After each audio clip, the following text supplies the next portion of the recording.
Y a esta hora queremos agradecer la amabilidad que tiene con RCR, Red de Comunicación Regional, el doctor Omar Cairo, ¿no? Destacado abogado constitucionalista, docente universitario, y le agradecemos la gentileza con nuestra emisora. Qué gusto saludarlo, doctor. Tenga usted buenos días. Buenos días, ¿cómo está? En primer lugar, ayúdenos a interpretar qué es lo que está ocurriendo, ¿no?, entre el Ejecutivo y Legislativo. Anoche el Congreso de la República aprobó eliminar la inmunidad para congresistas y altos funcionarios, entre ellos ministros de Estado y el propio presidente de la República. Horas antes el presidente había adelantado que se iba a convocar un referéndum justamente para ver el tema de la inmunidad parlamentaria, si se aprobaba o no se aprobaba, ¿no?, en un referéndum. ¿Cómo interpretar todas estas decisiones? ¿Qué es lo que está ocurriendo? ¿Es constitucional? ¿No es constitucional? Bueno, lo que hay que tener presente es que la inmunidad parlamentaria ha sido eliminada por completo. ¿Ya? La inmunidad presidencial nunca existió. Lo que existió es la prohibición de procesar al presidente durante su periodo, salvo por cuatro delitos, o sea, por cuatro delitos se le puede procesar: traición a la patria, cerrar el Congreso sin observar el 134 de la Constitución, no convocar elecciones o impedir la reunión de los organismos electorales. Ahora se permite procesarlo por delitos contra la administración pública. Eso es verdad que se puede hacer, pero si el delito es cometido durante su función, tiene que haber un antejuicio. Entonces, no hay, primero que no había inmunidad presidencial, había prohibición. Esa prohibición se ha levantado para un delito, pero el procesamiento presidencial requiere de antejuicio, porque en el antejuicio, en el artículo 99 se sigue mencionando al presidente de la República. Por otro lado, a los que sí se les ha suprimido la protección del antejuicio son a los ministros.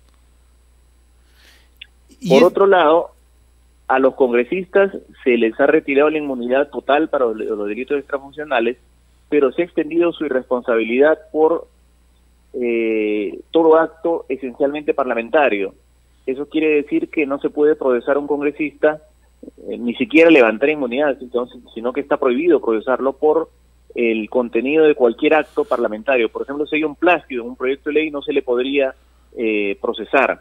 Pero eso es distinto de un delito cometido en el ejercicio de la función. Si un parlamentario cobra una suma de dinero por presentar un proyecto de ley, eso no es un acto esencialmente parlamentario, el acto de cobrar.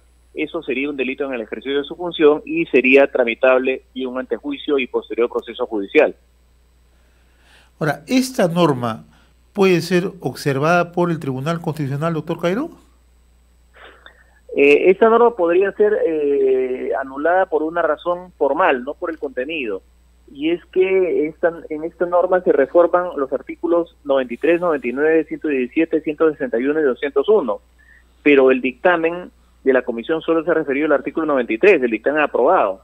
Entonces, el Tribunal Constitucional ha establecido en su jurisprudencia que una reforma constitucional necesita siempre un dictamen aprobado antes de ser discutida en el Pleno. Entonces habría un defecto formal en la elaboración de la norma y por lo tanto un defecto de inconstitucionalidad, porque las normas, según el artículo 105, las leyes se deben aprobar en el Pleno siempre con un dictamen aprobado por una comisión. Ahora, ¿quién podría hacer la observación? ¿El propio presidente de la República? El presidente de la República, el defensor del pueblo, el fiscal de la Nación y todos los mencionados en el artículo 203 de la Constitución. Ahora, ¿hizo bien el presidente ayer en su mensaje a la Nación en convocar al referéndum o cree usted que ha sido un contragolpe y hemos recibido ya una respuesta para muchos irresponsables?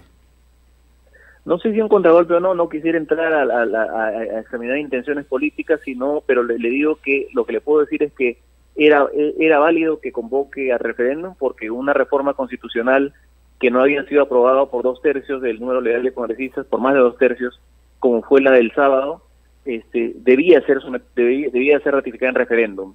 Y eso es lo que hizo el presidente, ante la aprobación de la reforma, pero sin la mayoría de 2/3, superior a 2/3, entonces convocó a referéndum. Ese fue un acto plenamente válido. Ahora las intenciones, y eso entra en el terreno de las especulaciones, donde no me considero habilitado para ingresar.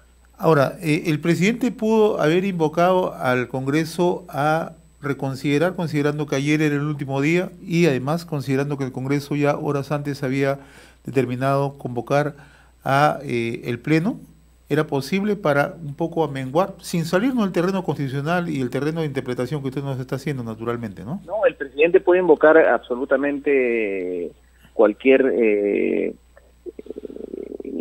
medida al Congreso, pero no le genera una obligación por eso, ¿no? Ya.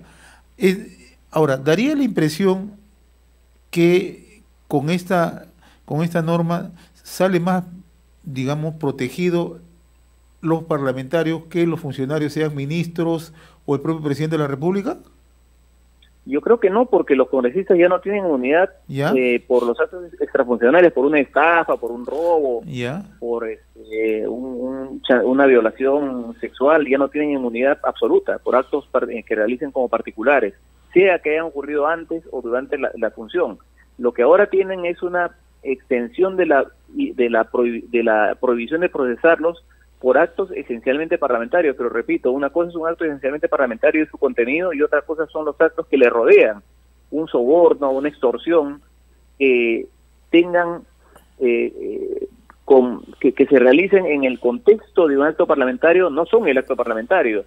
Una cosa es que no se pueda procesar a un parlamentario por un proyecto de ley, por el contenido, y otra cosa es que sí se le puede procesar por cobrar por presentar ese proyecto de ley, porque cobrar por presentar un proyecto ya no es un acto esencialmente parlamentario, es un delito cometido en el ejercicio de la función.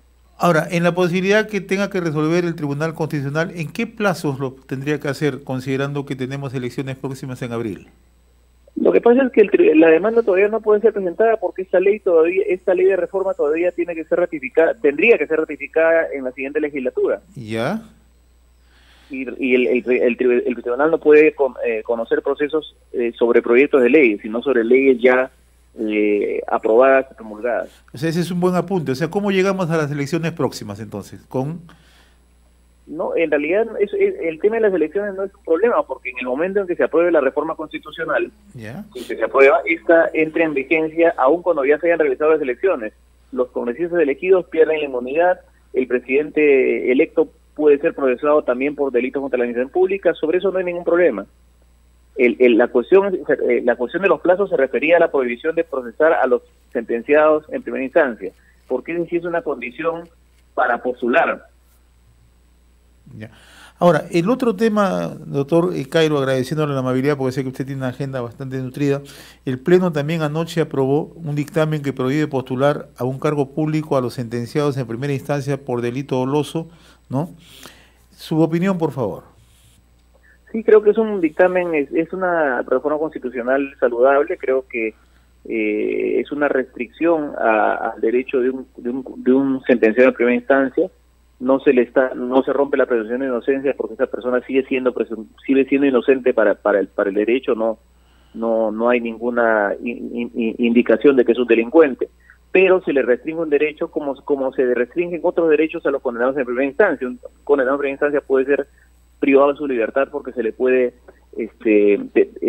arrestar y conducir a la prisión, aun cuando después pueda revocarse la sentencia. Entonces, no es presumir, no es romper la presunción de inocencia, impedirles postular a las elecciones. Pero sí le impide postular, ¿no? O sea, sin romper... Es una restricción, pero no es una ruptura de la presunción de inocencia. Ya. Bien, doctor Omar Cairo, yo le agradezco infinitamente la gentileza que ha tenido con RCR, Red de Comunicación Regional, por compartir estos minutos, ¿no? Entendiendo la agenda nutrida que tiene usted. Muy agradecido, que tenga buen día, muy amable. Gracias a usted. Gracias. Conversábamos con el experto en temas constitucionales, el doctor Omar Cairo.